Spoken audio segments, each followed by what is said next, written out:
Hello dear children, welcome to Rishikul Online School.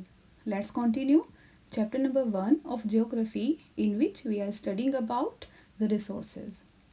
So this is an illustration which is given in your textbook. In this illustration, Mona, the character, she had a nightmare. She dreamt that all the water on the earth had dried up and all the trees cut down. There was no shade and nothing to eat or drink.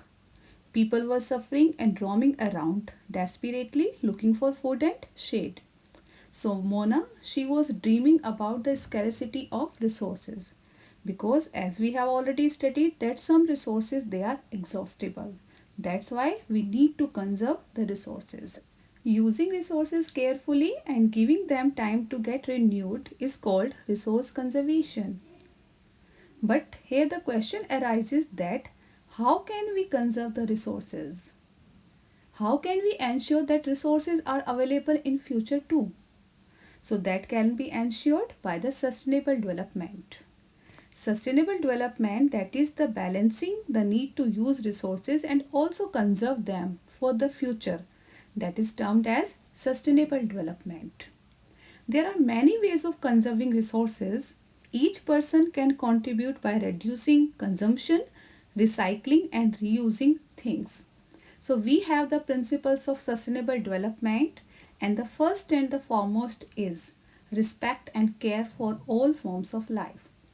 So we should respect the human beings, plants, animals and even the microorganisms. Second is about improving the quality of human life. So every person, he has the right to be healthy and to be educated. That's why they need a good education and a proper diet. Next is conserving the earth's vitality and diversity. We have like this various species of the plants and animals. So this diversity and vitality, that should be conserved. Next, by using non-renewable resources carefully. For example, coal, petroleum, natural gas, which we studied in the previous module. So we need to use them carefully because they are exhaustible. Next is by adopting practice to save the environment. So some of the examples are given in this illustration, like planting trees by using pooling cars, just walk, just bike and all that. Next, by enabling communities to care for their environment. So we should create the awareness among the people so that they can respect the environment. Next is about the golden rule of conservation, and these are reduce, reuse and recycle. So by following all these principles, we can conserve the resources so that the future generation do not face any shortage of the resources.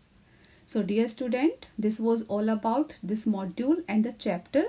I hope that you will find the chapter beneficial. Thank you. Have a nice day.